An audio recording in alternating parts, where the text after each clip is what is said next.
A finales de los años 80, Wall Street era una jungla embriagada de ambición. Los pisos de trading olían a adrenalina, a café frío, a cigarrillos y billetes recién contados. El dinero se movía como electricidad en una tormenta. Las finanzas estructuradas estaban en auge y el mundo se deslumbraba con los nuevos instrumentos que prometían riqueza sin precedentes: bonos hipotecarios, derivados, titulizaciones. En ese universo vertiginoso, Larry Fink, un joven ejecutivo californiano con cara de profesor universitario y alma de estratega militar, ya era una figura destacada en First Boston, uno de los bancos más innovadores y arriesgados del momento. Tenía apenas 33 años y dirigía el departamento de renta fija. Su talento para prever movimientos de tasas de interés le había hecho ganar millones para la firma. Hasta que falló. Fue en 1986 cuando todo se desmoronó. Una predicción errónea sobre el comportamiento de los tipos le costó al banco $100 millones en pérdidas. Para Fink, aquel golpe no fue solo una catástrofe profesional, fue una epifanía. El mercado le había dado una lección brutal, pero clara. No se puede jugar con fuego sin entender cómo se propaga. A partir de ese momento, el riesgo ya no sería un enemigo invisible. Sería un lenguaje que había que dominar. Era necesario poner el control por delante de la ambición. Con esa herida fresca y una nueva convicción tallada en piedra, en 1988, Fink decidió empezar de cero. Junto a 7 colegas, todos curtidos en First Boston y Lehman Brothers, todos obsesionados con una gestión técnica rigurosa y casi quirúrgica del capital, fundó una nueva firma. El proyecto nacería bajo el techo de la poderosa Blackstone, pero no sería una filial cualquiera. Sería Blackstone Financial Management, una gestora de inversiones centrada no en prometer ganancias mágicas, sino en gestionar riesgo como si fuera arte y ciencia al mismo tiempo. Desde los primeros días, el equipo tenía una misión clara: ganarse la confianza de los grandes jugadores, fondos de pensiones, aseguradoras, bancos centrales, con un enfoque técnico sin precedentes. No era solo filosofía, construyeron un software propio de análisis de riesgo que permitía mapear escenarios, simular impactos y tomar decisiones con base en datos. Aquel sistema era su ventaja invisible, y funcionó. En cuestión de meses pasaron de 0 a $2,7 mil millones bajo gestión. Era 1989, y Wall Street empezaba a fijarse en ellos. No eran aún una gran marca, pero los clientes institucionales sabían que ese pequeño equipo jugaba en otra liga. El grupo fundador tenía nombres que, con el tiempo, se volverían míticos en la industria. Robert Capito, brillante y frontal, experto en bonos hipotecarios, mano derecha de Fink. Susan Wagner, arquitecta de operaciones estratégicas, visionaria en fusiones y expansiones. Barbara Novick, imbatible en relaciones institucionales, clave para abrir puertas con gigantes como los fondos soberanos. Ben Golub, matemático puro, cerebro del sistema de gestión de riesgos, y otros como Ralph Schlossstein, Hugh Frater y Keith Anderson, todos piezas fundamentales en la construcción del modelo. Trabajaban como una unidad de élite, reuniones maratonianas, jornadas de 16 horas, debates técnicos que parecían sacados de un laboratorio más que de una firma financiera. Pero tenían algo más que cálculo, tenían convicción. Cuando en 1992 se separaron oficialmente de Blackstone y adoptaron el nombre de BlackRock, estaban enviando un mensaje. Black venía de sus orígenes, pero Rock no era casualidad. Querían proyectar imagen de solidez inquebrantable, una roca negra, inmóvil, indestructible. Sin embargo, el camino no fue sin fricciones. Dentro del organigrama de Blackstone, el joven Fink empezó a chocar con el poderoso Stephen Schwarzman, fundador de la firma. Fink defendía repartir acciones entre los jóvenes analistas y ejecutivos para atraer talento y generar lealtad a largo plazo. Schwarzman, más tradicional, veía eso como un gesto peligroso. Esa grieta creció, hasta que, finalmente, en 1994, BlackRock rompió amarras y se convirtió en una empresa independiente. Schwarzman, años después, confesaría que dejar ir a BlackRock fue un error heroico. Uno que le costaría quedarse fuera de la firma más poderosa del planeta financiero moderno. Ya liberados, con Fink como CEO y presidente del consejo, BlackRock no perdió el tiempo. Expandió líneas de negocio, se internó en productos financieros más complejos y consolidó su cultura corporativa basada en análisis cuantitativo, responsabilidad fiduciaria y tecnología propia. Para muchos, eran unos nerds con trajes oscuros, pero los resultados hablaban por sí solos. Durante los años 90, mientras la economía vivía los altibajos de la era digital y la burbuja.com se inflaba, BlackRock se mantuvo al margen de las modas. En lugar de correr detrás de las startups, construyó una base robusta de activos de renta fija. En 1999, con más de 165.000 millones de dólares bajo gestión, la firma dio un salto simbólico y estructural. Salió a bolsa en el New York Stock Exchange con un precio inicial de $14 por acción. La operación no solo recaudó capital, le dio algo aún más valioso: legitimidad independiente. La IPO le permitió fortalecer su infraestructura tecnológica, atraer nuevo talento y, sobre todo, blindarse contra la tentación de vender su alma a las modas de Wall Street. A esas alturas, Larry Fink ya no era solo un ejecutivo inteligente, era un estratega político silencioso. Aunque su nombre no sonaba aún en los grandes medios, los reguladores, banqueros centrales y políticos de alto nivel ya lo trataban con deferencia. Sabían que en BlackRock no se improvisaba, que detrás de cada movimiento había una lógica fría, calculada y casi siempre acertada.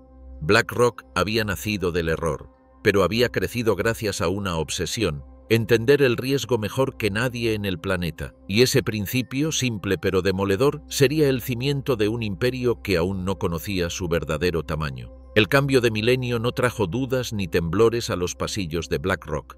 Trajo hambre, un hambre silenciosa, quirúrgica, metódica. Mientras otras firmas temían al efecto Y2K o jugueteaban con las burbujas tecnológicas, Larry Fink y su equipo afilaban cuchillos. No buscaban titulares, buscaban control, precisión, influencia real. Y fue entonces cuando nació Aladdin. En el año 2000, BlackRock lanzó oficialmente BlackRock Solutions, una división interna que operaba como si fuera la NASA de las finanzas. En su centro latía un sistema de software desarrollado en casa. Aladdin, acrónimo de Asset, Liability, Debt and Derivative Investment Network. No era solo una herramienta, era un cerebro artificial capaz de escanear riesgos, simular catástrofes, calcular impactos invisibles en carteras multimillonarias. En las entrañas de Aladdin se procesaban millones de variables al segundo: volatilidad de los mercados, correlaciones ocultas, eventos extremos, un mapa dinámico del caos financiero global. Y pronto, otras gestoras querían ese poder. BlackRock comenzó a licenciar Aladdin a terceros y, sin hacer ruido, colocó su sistema nervioso en el corazón de miles de fondos rivales. Mientras otros vendían productos, BlackRock instalaba arquitectura. Ese mismo año, el imperio comenzó a ramificarse. Por primera vez, incursionaron en fondos mutuos y estrategias de renta variable, hasta entonces un terreno marginal en su universo dominado por la renta fija. Pero no era una expansión caprichosa. Era parte de un plan a largo plazo: convertirse en una gestora total capaz de ofrecer cualquier tipo de activo, en cualquier parte del mundo, para cualquier tipo de cliente. Y así comenzó una década de expansión implacable, alimentada por adquisiciones quirúrgicas. En el año 2004, compraron la división de fondos de State Street Research and Management, propiedad del gigante asegurador MetLife. Fue una jugada estratégica: más de 10.000 millones de dólares en activos bajo gestión, nuevos productos y una puerta abierta al mundo de la planificación patrimonial masiva. Pero el verdadero golpe maestro llegó en 2006. Ese año, BlackRock se fusionó con Merrill Lynch Investment Managers, una jugada que cambió las reglas del juego. Merrill aportó su músculo en renta variable, su presencia global y un legado de décadas en la banca de inversión. A cambio, su matriz, PNC Financial Services, se quedó con el 24% de BlackRock, mientras Merrill obtuvo cerca de la mitad del resto de las acciones. El resultado fue explosivo: la firma duplicó su escala, se convirtió en un actor dominante en estrategias globales y reforzó su reputación como arquitecto silencioso del poder financiero. Y como si no bastara, ese mismo año adquirieron Kelos Capital, un gestor de fondos, y sellaron una operación inmobiliaria que parecía sacada de una película. 5.400 millones de dólares por los complejos residenciales Stuyvesant Town y Peter Cooper Village, en Manhattan. Un símbolo urbano de clase media reconvertido en inversión institucional. Pero esa apuesta, que parecía visionaria, terminó con un sabor amargo. En 2010, el proyecto se declaró en bancarrota, arrastrando consigo las esperanzas de rentabilidad de varios clientes institucionales, incluido el poderoso Fondo de Pensiones de California, CalPERS. Fue un recordatorio brutal: no todo lo que brilla en el mundo del capital privado está hecho de oro. Fink, siempre calculador, tomó nota. A partir de ahí, la firma endurecería su política respecto a los activos de riesgo elevado. La cicatriz quedó como advertencia. Sin embargo, el prestigio de BlackRock no se resintió. Al contrario, su perfil global seguía creciendo. Para entonces ya se había convertido en la tercera mayor gestora de fondos indexados del mundo, solo detrás de Vanguard y State Street. Y justo cuando el mundo financiero colapsaba bajo el peso de la avaricia y la ignorancia, la crisis de las hipotecas subprime, BlackRock se convirtió en algo más que una firma. Se convirtió en una herramienta del Estado. Cuando el sistema financiero estadounidense rozó el colapso en 2008, la Reserva Federal y el Departamento del Tesoro buscaron desesperadamente ayuda, y no recurrieron a los bancos tradicionales, recurrieron a Larry Fink, recurrieron a Aladdin. BlackRock fue contratada para analizar, tasar y gestionar los activos tóxicos de algunos de los titanes que se derrumbaban: Bear Stearns, AIG, Fannie Mae y Freddie Mac. Portafolios llenos de basura estructurada, CDOs incomprensibles, derivados que se multiplicaban como espejismos. La firma entró en el infierno y puso orden. No era solo una consultora, era un banco central informal, una especie de CIA del capital, moviéndose entre bambalinas con una discreción absoluta. Y con ello llegó algo nuevo, el poder político, porque BlackRock ya no solo gestionaba dinero, gestionaba confianza institucional a escala global. Pero esa cercanía con los gobiernos, con los reguladores, con las decisiones públicas, generó suspicacias. Algunos comenzaron a hablar de conflictos de interés. ¿Podía una firma privada operar dentro de las estructuras del poder sin contaminarse? ¿Dónde terminaba el interés público y empezaba la ganancia privada? Las fronteras se diluían, y mientras el debate crecía en los medios financieros, BlackRock seguía avanzando sin detenerse. El año 2009 trajo un nuevo hito: la compra de Barclays Global Investors, BGI, por $13.500 millones en acciones. Una adquisición monumental que no solo elevó los activos bajo gestión en más de $1.4 billion, sino que incorporó a la joya de la corona de BGI, iShares, la marca líder mundial de ETFs. Con esa compra, BlackRock se coronó oficialmente como la mayor gestora de activos del planeta. Su poder superaba los $4 billones. Para comparar, gestionaba más dinero que el Producto Interno Bruto de Alemania. La firma se convirtió en una potencia planetaria, con presencia en Asia, Latinoamérica y Oriente Medio, y una clientela que abarcaba desde fondos soberanos árabes hasta fondos de pensiones japoneses, pasando por universidades de élite europeas y aseguradoras de todo el globo. Era más que una empresa, era una infraestructura global del capital.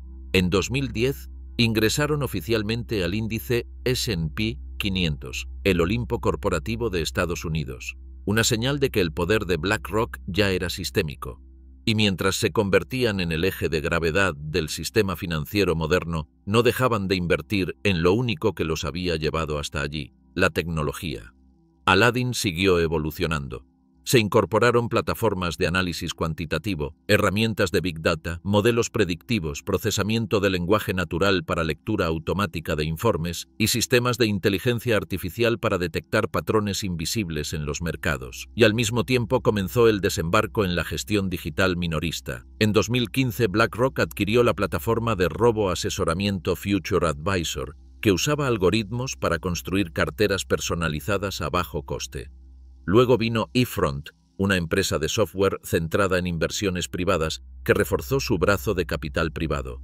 En apenas una década, BlackRock pasó de ser un gestor respetado a convertirse en la columna vertebral oculta del sistema financiero mundial. El mundo cambiaba. Los gobiernos caían, los bancos se tambaleaban, las burbujas estallaban, pero BlackRock no se movía. Silenciosa, precisa, omnipresente. Y apenas comenzaba. En el corazón de BlackRock no hay un logo ni una sede imponente. Hay un hombre, un estratega silencioso, un tejedor de redes que ha construido su poder sin levantar la voz. Su nombre es Larry Fink, y su historia no se parece a la de ningún otro titán financiero de nuestra era. Graduado en Ciencias Políticas por la Universidad de California en Los Ángeles y luego con un MBA en Finanzas y Bienes Raíces, Fink no nació en el núcleo de la aristocracia financiera, pero supo abrirse camino con una mezcla inusual de pensamiento académico, ambición quirúrgica y una sed implacable de comprender cómo se construye el poder y cómo se mantiene. En los 80, cuando irrumpió en First Boston, su estilo rompía moldes. Mientras otros se dejaban llevar por el frenesí del mercado, él leía balances como quien descifra mapas de guerra. Y cuando lo perdió todo en 1986 por una predicción fallida sobre las tasas de interés, no pidió disculpas. Aprendió. Grabó esa lección en su ADN. Primero, entiende el riesgo. Después, habla de ganancias. Esa frase no fue un eslogan, fue el mantra fundacional de BlackRock. Fink no solo diseñó la arquitectura de una gestora de inversiones, diseñó una cultura. Una forma de pensar el dinero como un sistema vivo que debía ser domesticado, no explotado. Desde el primer día, predicó la responsabilidad como escudo, la transparencia como ventaja y la tecnología como brújula. Pero Fink no solo era un ingeniero del capital, era, y sigue siendo, un político sin partido. Nunca ha ocupado un cargo público, pero ha estado en cada sala de decisión clave. Ministros de finanzas, presidentes de bancos centrales, reguladores, jefes de Estado.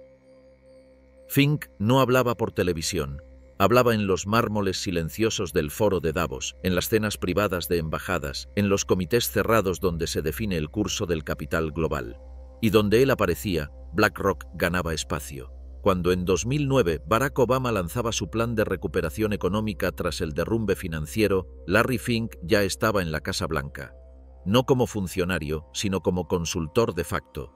Su firma era una de las pocas con la infraestructura, los modelos cuantitativos y el capital humano para gestionar el caos. Fue entonces cuando BlackRock comenzó a convertirse en algo más que una gestora, en una bisagra entre el mercado y el Estado.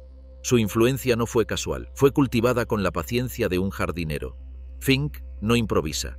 Teje relaciones, reúne antiguos funcionarios, abogados especializados en regulación, tecnócratas que luego ocuparán cargos clave. Construyó una puerta giratoria sin aspavientos. En 2016 incluso fue sondeado para ser secretario del Tesoro si Hillary Clinton ganaba las elecciones. No lo logró, pero el mensaje era claro. La política también hablaba su idioma. Aquel mismo año fue galardonado con el premio Habana por su labor en fomentar la cooperación económica entre Estados Unidos y Oriente Medio. 2 años después, la revista Forbes lo colocaba entre las personas más influyentes del planeta.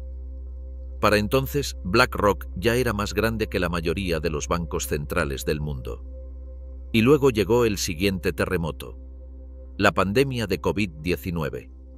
En pleno 2020, con los mercados colapsando, los bancos centrales paralizados y las cadenas de suministro rotas, la Reserva Federal de Estados Unidos volvió a llamar a BlackRock. Y una vez más, Larry Fink fue el rostro invisible detrás de los programas de estabilización, esta vez encargándose de gestionar una parte crítica, la compra masiva de bonos corporativos. El ciclo se repetía. En cada gran crisis, BlackRock entraba como el bombero institucional del capitalismo. Neutral, técnico, eficiente, y cada vez que lo hacía, aumentaba su poder. Pero también crecían las críticas. ¿Dónde terminaba el asesoramiento y empezaba la influencia? ¿No era peligroso que la empresa que diseñaba las soluciones también fuera una de las mayores beneficiarias? Fink siempre respondió con una lógica imperturbable. Solo cumplimos contratos públicos. Todo lo que hacemos está sujeto a auditoría, no dictamos política, ejecutamos. Pero la línea era fina y la sombra de una posible posición dominante se alargaba. Mientras tanto, dentro de la empresa, Larry Fink impulsaba su propia revolución cultural. En 2018 envió una carta abierta a los CEOs más poderosos del planeta. No hablaba de márgenes de rentabilidad ni de retornos trimestrales, hablaba de propósito, de valores, de responsabilidad social. Afirmaba, sin titubear, que las empresas ya no podían limitarse a generar beneficios, sino que debían tener un impacto positivo y medible en la sociedad. Aquella carta cayó como una bomba. Era el hombre más influyente del capital global pidiendo un capitalismo con alma. Y con ese gesto convirtió a BlackRock en un estandarte del movimiento ESG, criterios ambientales, sociales y de gobernanza incorporados al análisis de inversión. Fink creía, y lo sigue creyendo, que el cambio climático no es una amenaza moral, sino un riesgo financiero tangible, que la desigualdad social no es un problema ideológico, sino una bomba de tiempo para los mercados. Bajo su liderazgo, la firma empezó a desinvertir en carbón, presionó a petroleras para hacer transición energética y se convirtió en una fuerza moral y estratégica dentro de los consejos de administración del planeta. Pero, como era de esperar, también despertó enemigos. Fue acusado de hipócrita por sectores conservadores que lo veían como un promotor del woke capitalism y señalado por ambientalistas radicales que lo consideraban demasiado tibio. Fink quedó atrapado entre dos fuegos, pero no retrocedió. Mientras el mundo discutía su ética, él seguía profesionalizando su ejército. En solo 8 años, duplicó la plantilla de BlackRock, pasando de 12.000 empleados en 2016 a más de 20.000 en 2024. Oficinas en todos los centros financieros del planeta, ingenieros, analistas, científicos de datos, exbanqueros centrales, expertos en energía, ciberseguridad, relaciones públicas y geopolítica. Una infraestructura humana diseñada para anticiparse a todo. Y mientras tanto, su compensación personal también crecía al ritmo del imperio. Solo en 2021, su paquete anual superó los $36 millones, un reflejo directo del tamaño colosal de la firma y de su utilidad sistémica. Pero para Fink, el dinero nunca fue el fin. Fue el mecanismo de transformación, el lenguaje que aprendió a dominar para mover las piezas de un tablero mucho más grande. Hoy, Larry Fink no es solo un gestor de inversiones. Es una figura de Estado sin ministerio, un constructor de consensos silenciosos, un navegante de las corrientes invisibles del poder global. Y mientras los focos alumbran a otros, él sigue donde siempre ha querido estar, en las sombras, desde donde se dictan las verdaderas decisiones. Para entender el verdadero poder de BlackRock no basta con mirar su tamaño. Hay que observar su arquitectura interna. Un arsenal invisible, una caja de herramientas diseñada para redibujar el sistema financiero mundial. A medida que pasaban los años, la firma no solo crecía en activos, crecía en capacidades. Cada nuevo producto era como una llave, una nueva manera de abrir puertas en los mercados, de ofrecer soluciones donde otros solo ofrecían fórmulas heredadas. Y detrás de cada innovación, una premisa constante: dominar la complejidad con elegancia tecnológica. Los inicios, como vimos, fueron en la renta fija. Bonos, hipotecas, estructuras sólidas. Luego vino la renta variable, más volátil pero también más lucrativa. Sin embargo, la verdadera disrupción llegaría con un concepto que cambiaría la forma en que millones de personas, desde pequeños inversores hasta gigantes institucionales, se vinculaban con los mercados: la inversión pasiva. Bajo la marca iShares, BlackRock comenzó a popularizar los ETFs, Exchange Traded Funds, como si fueran smartphones financieros. Antes, invertir en el S&P 500 requería comprar acciones individuales o pagar altas comisiones a un fondo activo. Ahora, con un solo clic, se podía adquirir un iShare que replicaba todo el índice, con costos mínimos y total transparencia. Fue una revolución silenciosa. Nadie gritó, nadie lanzó campañas estridentes. Solo millones de inversores, desde fondos de pensiones escandinavos hasta jubilados de Kansas, comenzaron a mover su dinero hacia los productos de BlackRock. Y como un río que se convierte en delta, el capital empezó a fluir hacia sus manos. Para el año 2017, los iShares representaban más de 1/4 parte del negocio total de la compañía, 1/4 del imperio sostenido por pequeñas comisiones y una promesa irresistible: tu dinero estará expuesto al mercado, pero protegido por nosotros. Era la democratización del acceso, bajo un único intermediario global, y esa popularidad no fue casual. Los ETFs ofrecían lo que el mundo necesitaba en tiempos de desconfianza: costos bajos, reglas claras, liquidez diaria y trazabilidad. Mientras los fondos activos tradicionales se veían arrastrados por la crítica y el bajo rendimiento, BlackRock ofrecía eficiencia matemática y visibilidad total, sin magia, sin humo. Pero eso no significó abandonar la gestión activa. Al contrario, la compañía también dominaba ese terreno, solo que lo hacía a su manera. Sus fondos de inversión activos y hedge funds no eran conducidos por gestores mediáticos que hacían apuestas arriesgadas. BlackRock apostaba por estrategias conservadoras, algoritmos, modelos multiactivo y una filosofía de intervención mínima. En 2017, tras una revisión interna, reestructuraron varios de sus fondos activos, convirtiendo muchos de ellos en vehículos algorítmicos basados en datos, con intervención humana reducida. Donde otros veían intuición, ellos veían patrones. Donde otros buscaban olfato, ellos buscaban machine learning. Y en el centro de todo seguía latiendo su joya tecnológica, Aladdin. Con cada año que pasaba, el sistema se volvía más complejo, más omnisciente.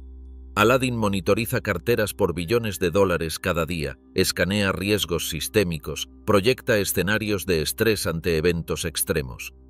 Su red neuronal no solo analiza datos, anticipa reacciones humanas ante movimientos de mercado.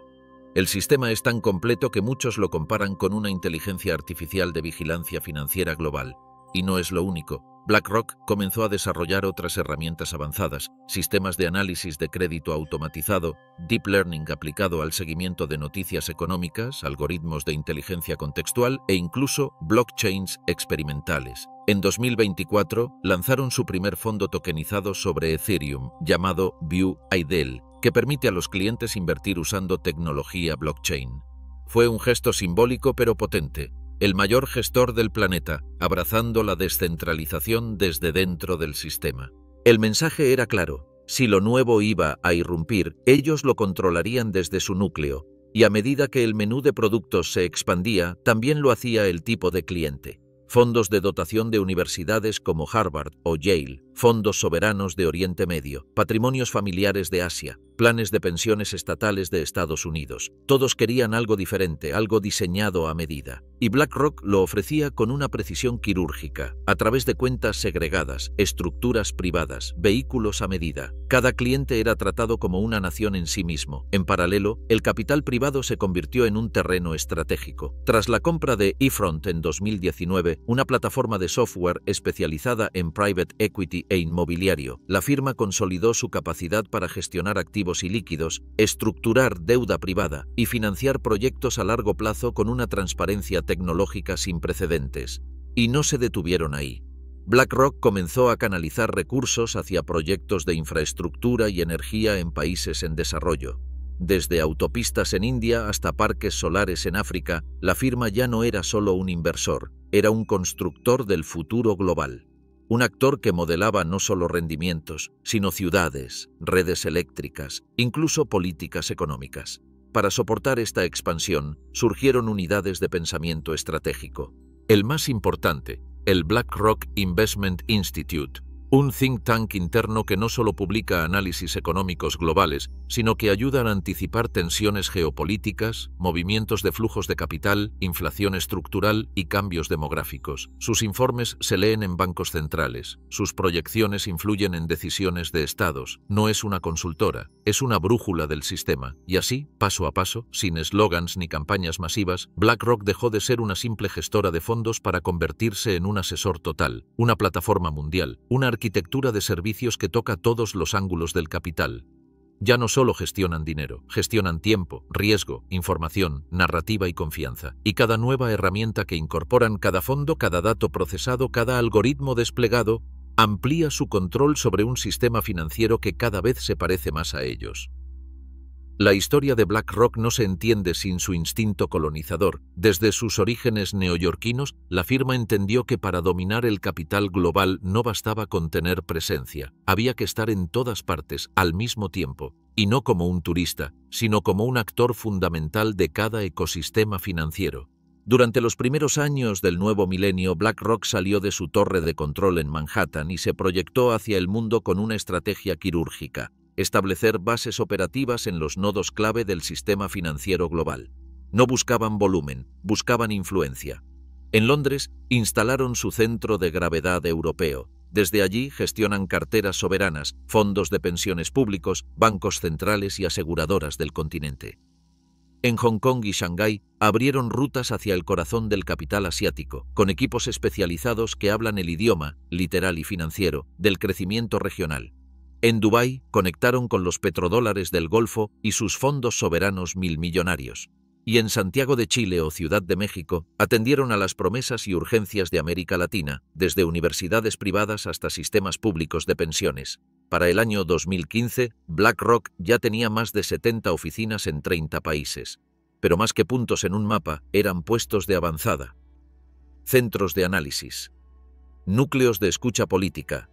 Antenas sintonizadas con las pulsaciones del poder local. La gran catapulta fue sin duda la compra de Barclays Global Investors, BGI, en 2009. Con ella no solo adquirieron activos, accedieron a territorios antes vedados. Gracias a la red de iShares, BlackRock comenzó a ofrecer ETFs que replicaban índices como el CSI 300 de China o el Nikkei japonés, lo que antes era impensable para gestoras occidentales. Y los clientes acudieron en masa, pero el golpe más audaz llegaría en 2020. Ese año, tras años de negociaciones discretas y gestos diplomáticos, BlackRock obtuvo la autorización del gobierno de China continental para operar un negocio completo de fondos mutuos dentro del país. Era la primera vez en la historia que una gestora extranjera recibía ese privilegio. En un sistema financiero hermético y controlado por el Partido Comunista, Larry Fink había logrado algo que ni los gigantes bancarios ni las tecnológicas habían conseguido: acceso directo al bolsillo del ciudadano chino. No fue un accidente. Fue el colofón de una estrategia de aproximación a Pekín que se tejió durante más de una década, basada en respeto institucional, presencia sostenida y, sobre todo, un pragmatismo sin adornos. BlackRock no fue a imponer valores, fue a adaptarse al ecosistema, y lo consiguió. A la vez, su rol como gestor y asesor de instituciones multilaterales crecía en la sombra. Gobiernos enteros comenzaron a contratar a BlackRock para gestionar reservas soberanas, diseñar carteras diversificadas y evaluar estrategias de deuda. No eran consultorías simbólicas, eran mandatos de miles de millones de dólares, delegados por estados que confiaban más en la maquinaria de Fink que en sus propias entidades públicas. Organizaciones como la OCDE y el FMI empezaron a señalar, no sin cierta inquietud, el creciente peso de BlackRock en los mercados de bonos soberanos. En muchos casos no solo invertían en deuda de un país, también asesoraban a ese mismo país sobre cómo estructurarla. Durante la crisis de la eurozona en 2011, BlackRock entregó análisis de riesgo detallados sobre la deuda de Grecia e Italia, aportando información crítica para definir si aquellos estados sobrevivirían o no al colapso financiero. En otras palabras, eran árbitros y jugadores al mismo tiempo. Y el fenómeno se repitió años más tarde, pero en un contexto aún más delicado. En 2022, el presidente de Ucrania, Volodymyr Zelensky, entabló conversaciones formales con Larry Fink. El objetivo era explorar cómo BlackRock podría coordinar y asesorar la reconstrucción económica del país tras la invasión rusa, incluyendo la gestión de fondos de pensiones ucranianos y flujos de ayuda internacional. Una vez más, el actor privado era convocado para recomponer las ruinas del sistema público. Pero la expansión no se limitaba a los estados, también era una cuestión de alianzas estratégicas con otros poderes corporativos. En 2014, Fink incorporó a Mary Shapiro, expresidenta de la SEC, el principal regulador financiero de EEUU, al Consejo de Administración de BlackRock. Su llegada fue simbólica. Marcaba el tránsito definitivo entre la esfera pública y la privada, como si ambas fueran ya vasos comunicantes. Semanas después se sumó una exasesora de Apple, y las puertas giratorias siguieron funcionando con precisión. Ese mismo año se conocieron reportes de reuniones privadas entre Fink y Timothy Geithner, expresidente de la Reserva Federal de Nueva York y secretario del Tesoro durante la gran crisis financiera. Las fronteras entre política y gestión de activos se hacían cada vez más difusas, y para defender su modelo, BlackRock no escatimó recursos. Solo en 2023 destinó más de 8 millones de dólares en cabildeo en Estados Unidos, una cifra que lo posicionó como uno de los grupos financieros más activos en defensa de su visión regulatoria. En Bruselas, Londres y Washington, sus emisarios trabajan silenciosamente en la definición de normas contables, criterios ESG, estándares de transparencia y reglas sobre inteligencia artificial aplicada al capital. Larry Fink, además, se convirtió en copresidente del Business Roundtable, el grupo de presión más poderoso de los grandes CEOs estadounidenses.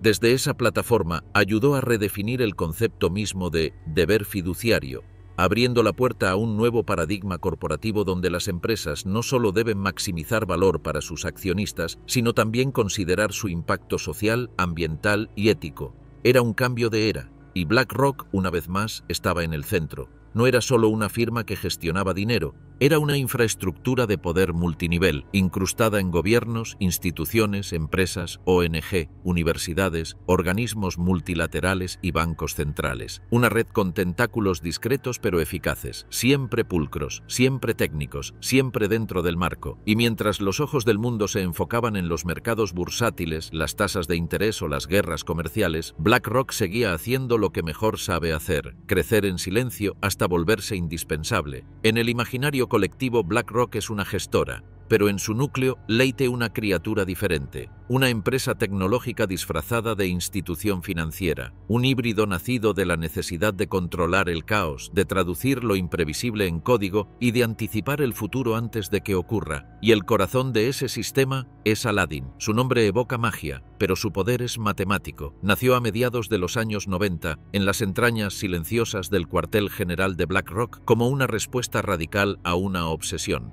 la gestión del riesgo.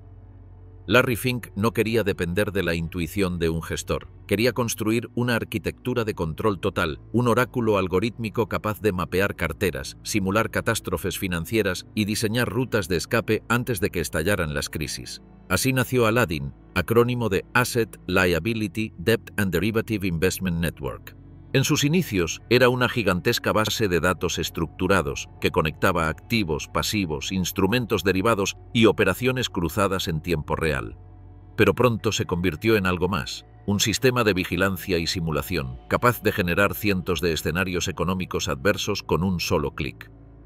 Para el año 2000, Aladdin podía calcular el impacto de una caída del S&P 500, una quiebra bancaria en Europa o una subida de tasas en Asia, y mostrar, con precisión quirúrgica, cómo reaccionaría cada portafolio bajo gestión. Era como tener una máquina del tiempo financiera, afinada para prever y prevenir. Y mientras otros bancos usaban hojas de Excel y presentaciones en PowerPoint, BlackRock desplegaba ingenieros y físicos teóricos, enviándolos directamente a las oficinas de clientes en Tokio, París o San Francisco para integrar Aladdin con sus sistemas internos. Lo que antes eran relaciones comerciales, ahora eran infecciones tecnológicas controladas. BlackRock implantaba su ADN en cada institución que tocaba. Para el año 2010, el fenómeno ya era global. Incluso firmas competidoras comenzaron a pagar por usar Aladdin. El sistema había mutado. Ya no era solo una herramienta interna, sino un producto exportable, una plataforma universal. La firma se convertía en proveedor de software financiero, y muchos de sus clientes eran también sus rivales. En la práctica, BlackRock ya no gestionaba solo dinero, gestionaba la infraestructura digital de la confianza financiera. Pero no se detuvieron allí. En 2016, la firma creó un equipo interno especializado en blockchain, en un movimiento que muchos no comprendieron del todo. En lugar de rechazar lo nuevo como amenaza, Fink prefirió explorarlo desde dentro. Comenzaron a analizar sistemas de registro contable distribuido, anticipando el día en que las finanzas descentralizadas podrían alterar el equilibrio institucional del capital global. A la vez, BlackRock dobló su apuesta por la inteligencia artificial. Invirtieron en startups de análisis de datos, machine learning, deep learning y automatización de decisiones financieras. Para el año 2024 ya estaban probando nuevos algoritmos capaces de procesar en tiempo real noticias económicas, indicadores macro, movimientos políticos e incluso redes sociales, para ajustar automáticamente ciertas posiciones de riesgo en portafolios institucionales. El objetivo era claro: crear sistemas autónomos de reacción financiera con mínima intervención humana. Una gestión algorítmica del capital que pudiera adelantarse a los shocks del siglo XXI. Y no dejaron fuera el fenómeno más polémico de la década: las criptomonedas. En 2021, BlackRock lanzó su primer producto vinculado a Bitcoin, el ETF IBIT, aprobado en Estados Unidos. Muchos lo vieron como un gesto táctico, pero en apenas un par de años acumuló decenas de miles de millones de dólares, convirtiéndose en una de las principales puertas de entrada institucional al ecosistema cripto. Y en febrero de 2025 llegó la segunda ola. Se confirmó que BlackRock se prepara para lanzar su ETF de Bitcoin para el mercado europeo, consolidándose como una de las primeras gestoras de Wall Street en cruzar ese umbral. No solo adoptaban lo nuevo, lo legitimaban. Cada paso, cada inversión, cada experimento formaba parte de una visión profunda impulsada por Fink, la de convertir a BlackRock en una empresa capaz de reinventar la gestión de activos en cada nueva frontera tecnológica. Porque para él, el futuro no se espera, se construye. Y en esa construcción, la tecnología no es un complemento, es la base sobre la que se edifica el imperio. La razón por la que BlackRock puede escanear el riesgo de miles de carteras en segundos. La razón por la que gobiernos, bancos y fondos soberanos aceptan su asesoramiento. La razón por la que, incluso en crisis, nadie duda de que seguirán al mando. Aladdin, blockchain, inteligencia artificial, ETFs tokenizados. Cada una de estas piezas no es un producto aislado, sino un engranaje en un mecanismo mayor. Una infraestructura de control financiero distribuido, automatizado y adaptable. Una torre de control sin igual. Y mientras otras firmas luchan por mantenerse relevantes ante la velocidad del cambio, BlackRock lleva décadas ensayando el futuro. Porque si el capital es un organismo, BlackRock ha decidido convertirse en su sistema nervioso. Cuando el mundo tiembla, pocos saben qué hacer. Gobiernos vacilan, bancos centrales se paralizan, mercados colapsan. Pero hay un nombre que, desde hace años, emerge en medio del humo con un maletín lleno de algoritmos, modelos de riesgo y soluciones técnicas: BlackRock. Tras la gran recesión global de 2008, esa reputación quedó sellada a fuego. Larry Fink y su equipo no solo sobrevivieron a la tormenta, se convirtieron en su mapa. Fueron los primeros a los que el gobierno de Estados Unidos llamó cuando los activos tóxicos comenzaron a devorar el sistema desde dentro. Mientras las grandes empresas financieras se desmoronaban, BlackRock fue convocada a las salas de guerra del Tesoro y de la Reserva Federal. No como asesor externo, sino como operador de última instancia. Su misión: tasar y reconfigurar el valor real de portafolios hipotecarios envenenados, muchos de ellos sin comprador ni salida. Comités especiales fueron activados dentro de la firma, compuestos por exbanqueros centrales, matemáticos, actuarios y gestores de crisis. Evaluaron carteras moribundas, intervinieron partes críticas de entidades como Bear Stearns, administraron activos congelados y colaboraron en la reingeniería de fondos de pensiones en colapso técnico. Durante meses, BlackRock fue más que una gestora, fue el cerebro operativo de una economía en terapia intensiva. Y si bien su trabajo ayudó a estabilizar los mercados y recuperar parte de la confianza perdida, el precio de esa eficacia fue la suspicacia. Empezaron a circular preguntas incómodas. ¿Estaba BlackRock influenciando la definición de qué activos eran seguros? ¿Aprovechaba su rol para posicionar sus propios productos mientras vendía activos a mercado abierto? Nada se probó. Pero el rumor se instaló. El bombero no solo apagaba incendios, también sabía dónde estaban guardados los planos del edificio. Sea como fuere, BlackRock salió reforzada. No solo mantuvo a sus clientes institucionales, recuperó decenas de contratos perdidos y ganó otros nuevos. Gobiernos que habían temido su tamaño ahora lo veían como una garantía de estabilidad. Y la historia se repitió una década después, con otro enemigo inesperado: la pandemia de COVID-19. En 2020, el mundo entero se detuvo, las calles quedaron vacías, las bolsas cayeron en picado, y la Reserva Federal, esta vez sin dudarlo, volvió a marcar el número de Larry Fink.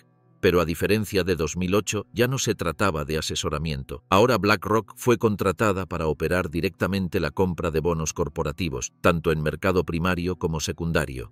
Las facilidades PMCCF y SMCCF, siglas crípticas para la mayoría, fueron en realidad dos brazos operativos del capital de emergencia, dirigidos por una firma privada. El revuelo fue inmediato.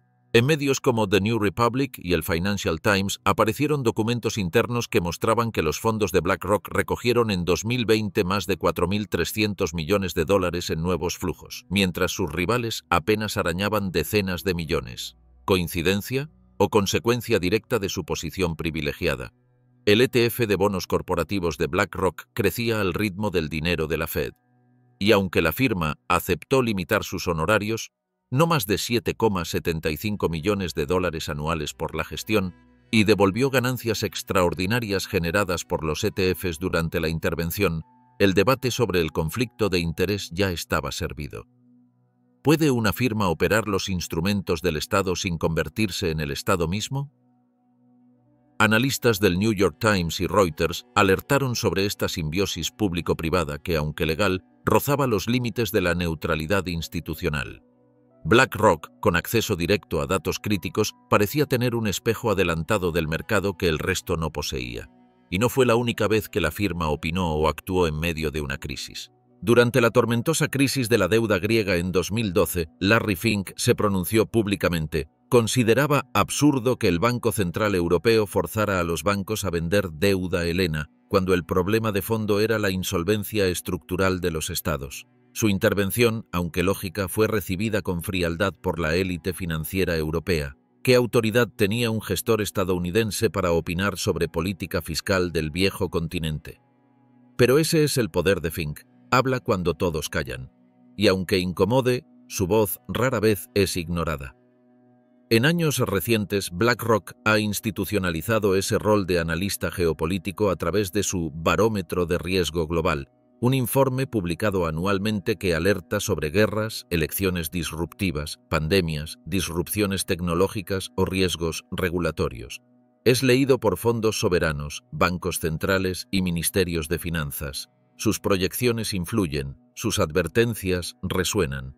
Todo esto ha reforzado su imagen como guardián del sistema, pero también ha encendido alarmas.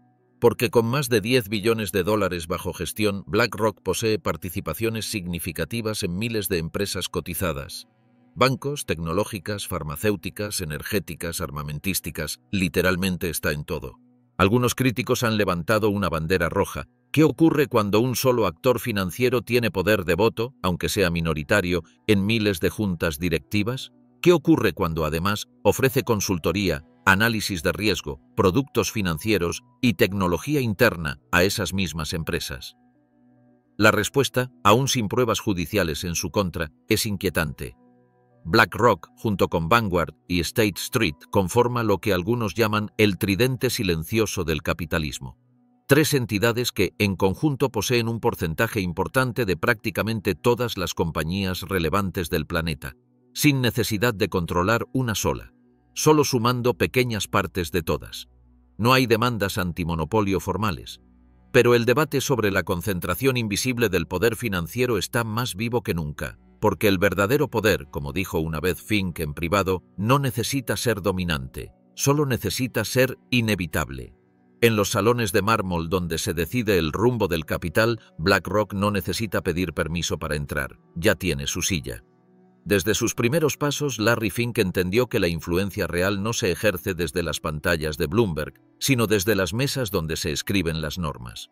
No fue casualidad que, desde el nacimiento de la firma, los principales interlocutores de BlackRock hayan sido ministros de finanzas, banqueros centrales y jefes de agencias regulatorias. Su estrategia era clara. Si querían moldear los mercados, primero debían entender el lenguaje del poder político. Y si querían proteger sus inversiones, debían anticipar cómo ese poder se transforma. Durante décadas, BlackRock pobló su consejo de administración con antiguos reguladores de élite.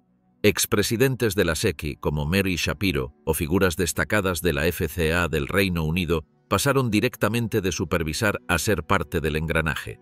Muchos exbanqueros centrales se integraron al staff estratégico, llevando consigo años de conocimiento y acceso. Fink, por su parte, jugaba a otra escala. Durante años fue miembro de la Junta Ejecutiva del Foro Económico Mundial, participando en sesiones cerradas con líderes mundiales donde se discute no lo urgente, sino lo inevitable. Mientras los titulares hablaban de bolsas y PIB, Larry ya estaba conversando sobre inteligencia artificial, transición energética, conflictos geopolíticos y el futuro de la democracia económica. BlackRock se convirtió en un actor central del llamado capitalismo responsable al estilo Davos, un concepto que mezcla ética corporativa con poder institucional, y que, como veremos, ha generado pasiones y enemistades por igual. En Estados Unidos, la influencia política fue aún más directa. BlackRock ejerce un cabildeo millonario y constante en el Congreso y en agencias federales. Promueve leyes, presiona sobre normativas técnicas y ha impulsado con fuerza nuevas regulaciones para que las empresas divulguen sus impactos climáticos y sociales. ¿Un gestor financiero exigiendo transparencia ambiental a petroleras? Para muchos, eso era admirable. Para otros, profundamente sospechoso. En 2022, el gobernador de Florida ordenó la retirada de $2.000 millones en activos públicos gestionados por BlackRock, acusando a la firma de imponer una agenda progresista oculta. Otros estados conservadores imitaron la medida. El conflicto ya no era técnico, era ideológico, Y mientras tanto, desde Europa y organismos multilaterales crecían las voces que exigían mayor transparencia. Porque BlackRock no solo maneja dinero privado, también gestiona fondos públicos, carteras estatales y pensiones sociales que afectan directamente a millones de personas. Su capacidad de mover mercados y narrativas no puede ser ignorada ni por la izquierda ni por la derecha. A nivel geopolítico, la controversia más explosiva fue su expansión en China. En 2020, BlackRock se convirtió en la primera gestora extranjera autorizada para abrir fondos mutuos independientes en territorio chino. Una concesión histórica. En 2021 comenzaron a ofrecer productos para inversores locales. El capital norteamericano cruzaba la muralla, pero no sin consecuencias. El magnate George Soros, nada menos, calificó esa decisión de error trágico, advirtiendo que invertir en empresas chinas bajo control estatal era un riesgo estratégico inaceptable. El Congreso de Estados Unidos recogió el guante. Pero BlackRock ya no se conforma con seguir el mercado. Ahora crea las nuevas avenidas del capital. En 2024, la firma lanzó un fondo global de inteligencia artificial, apostando directamente por empresas que lideran el desarrollo de modelos generativos, procesamiento cognitivo y automatización avanzada. Fink lo dejó claro en sus presentaciones. La próxima década será un juego entre quienes entiendan la computación cuántica y quienes desaparezcan. Además de sus incursiones en oro digital, Bitcoin y tecnologías descentralizadas, financió startups tecnológicas, creó vehículos para invertir en infraestructura sostenible y amplió su presencia física como un gesto simbólico. Nuevas oficinas centrales en Hudson Yards, Nueva York, con su logo grabado en el corazón mismo del skyline financiero. Pero como suele ocurrir con los imperios, la expansión vino acompañada de resistencia. Las asambleas generales de BlackRock se han convertido en escenario de protestas climáticas, con manifestantes exigiendo que se retiren inversiones de combustibles fósiles, de empresas armamentistas o de multinacionales ligadas a deforestación. Greenpeace, Extinction Rebellion y Friends of the Earth han convertido a la firma en enemigo público número 1 de la agenda verde radical. A la vez, varios estados conservadores en EU, como Florida, West Virginia o Luisiana, lanzaron boicots formales contra productos de BlackRock, acusándola de haber politizado sus inversiones con la narrativa ESG.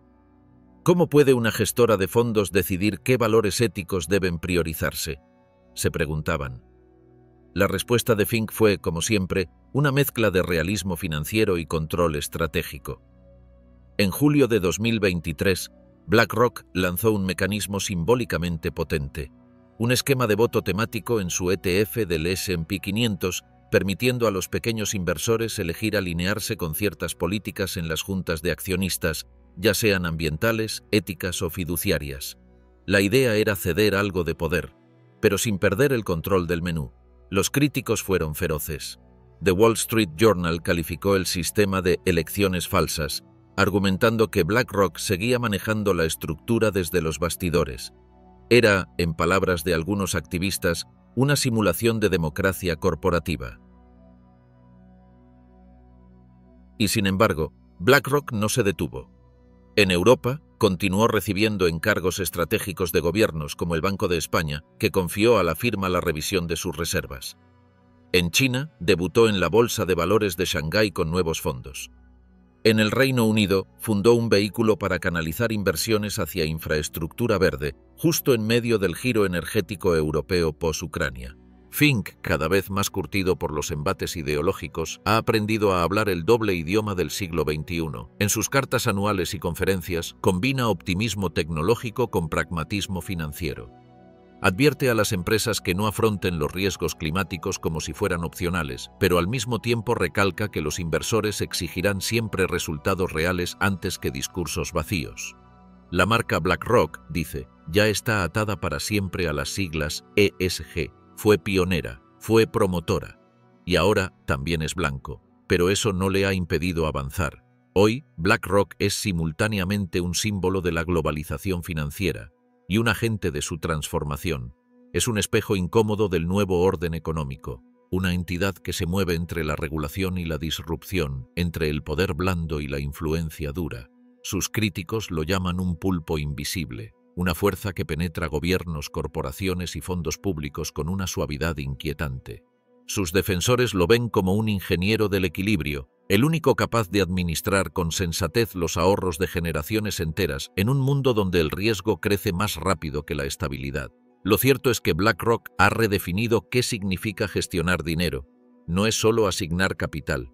Es anticipar el futuro, modelar comportamientos, influir en discursos globales y a veces tomar decisiones que los estados ya no pueden asumir. Y lo más inquietante, lo más fascinante, es que esto apenas comienza.